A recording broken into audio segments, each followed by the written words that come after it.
One cut is all you need when a diamond is prettiest raw, questioning its maker and his mundane existence. Day three's film is the rawest I've ever seen, but it outshines every diamond. Is a bird a man if his face is covered, or is fame the purveyor of expression, even at the cost of identity?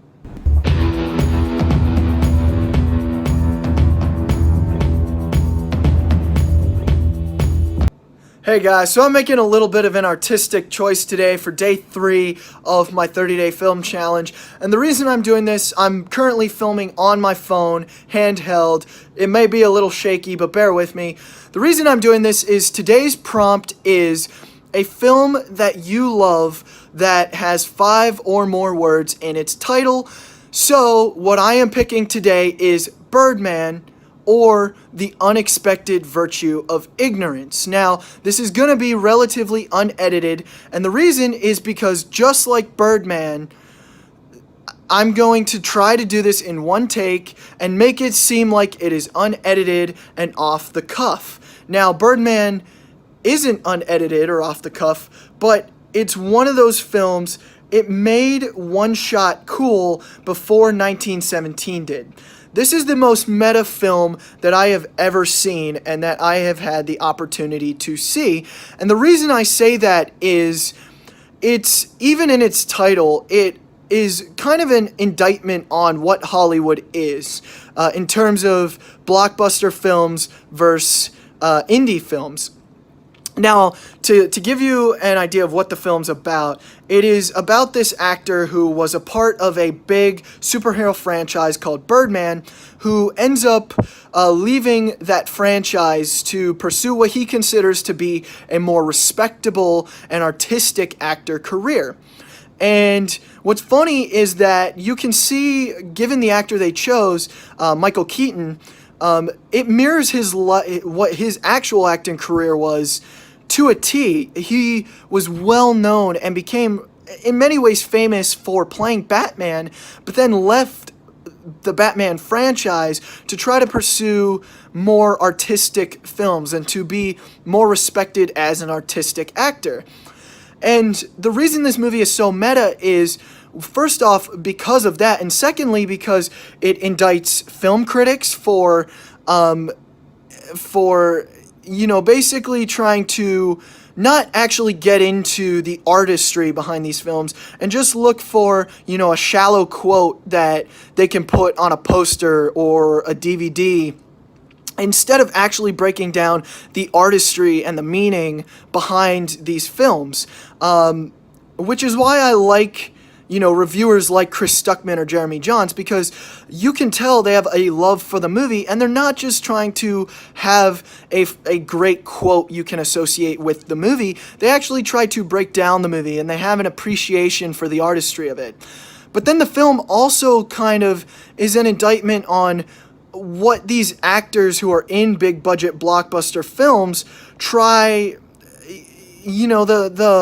what they try to do with their careers. Are they truly considered an actor if they're in a big budget film, whether it's, a superhero movie or what we see with Daniel Craig in the Bond flicks or whatnot, and or are they just a celebrity kind of filling a face for a movie that really is just out there to entertain and to make money and to, make the actor more well known? And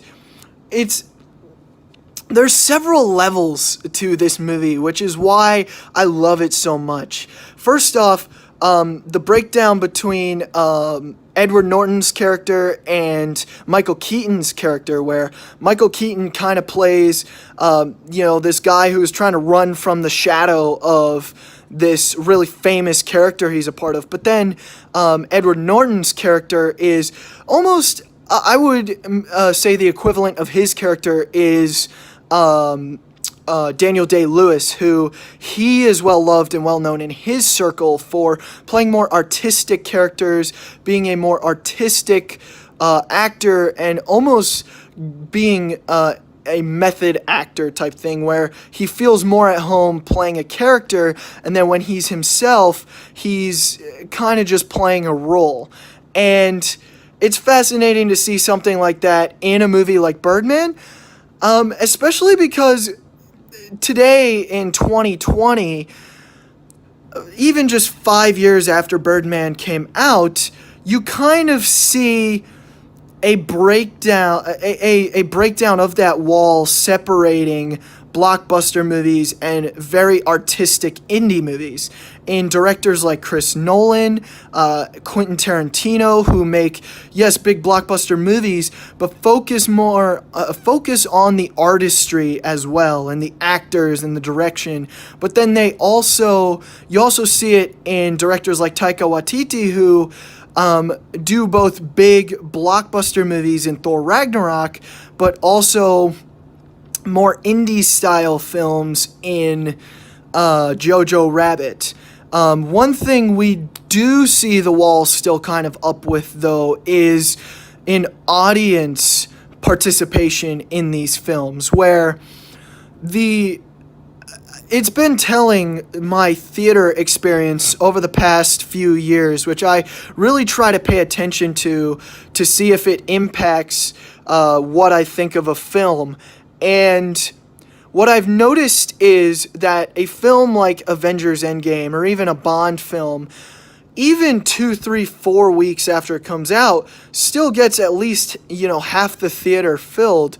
Whereas a movie like, The Art of Self-Defense, or even as recently as The Gentleman, which was a phenomenal film, struggles to fill seats its first week, despite almost being better films. When I went to go see, there was a movie I went to go see last year, which was my second favorite film last year, called The Art of Self-Defense, starring Jesse Eisenberg. And it came out a week after Spider-Man Far From Home did. And naturally, I went to go see Spider-Man Far From Home 2 weeks after it came out, and the theater was still packed.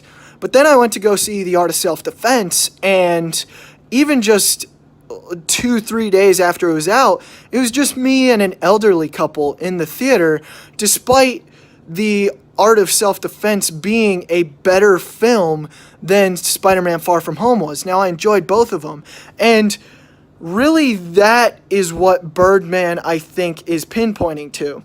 And the funniest thing when I think about this film is even what history has done to it. A film recently came out called 1917, a World War I film that was praised for being, unique and one of the first of its kind to do the one-shot type of movie making, where it does as few takes as possible. And what's funny is that it was considered one of the firsts when Birdman was actually, at least to my knowledge, the first one to do a film, to shoot like that, where it would weave through passageways with the actors and whatnot, and it was almost like you were behind the stage with the actors, or walking through New York City with Michael Keaton's character. And it's funny because Birdman is the more indie of those two films, and yet it's largely fallen by the wayside, and it's 1917 that's now getting the credit for that. And it's almost like Birdman predicted that. This is one of those films, probably the only film, at least of the films that I've seen, that will forever be relevant. Even classics eventually lose their relevance. A movie like Citizen Kane has kind of lost its relevance today, which is why, even though it's still loved and still watched by people who love film like me, it's not as popular amongst general moviegoers. But a film like Birdman, while it doesn't get the attention it deserves, if it became a classic ever somehow, it would still be relevant 30, 40, 50 years from now, because I don't think Hollywood is going to change anytime soon. So that being said, I'm going to rate Birdman future classic, and I'm not saying it is a future classic or is going to be lauded as a future classic. I'm saying it should be recognized as a future classic, even if it isn't, because of everything this film talks about. I could go another 20 minutes talking about the deep themes, the psychology, the philosophy in the film, and all of the thematic and artistic elements, but I know you don't want to watch a review that long, so I'm going to wrap it up right here. I'm going to say thank you for watching. Today's shout out goes to Andrew Moncrief for allowing me to kind of nerd out with him on movies and having fascinating film discussions, and even giving me some film recommendations himself. They're on my list. I promise you I will get to them. And thank you for watching this video. Please like and subscribe. Thank you.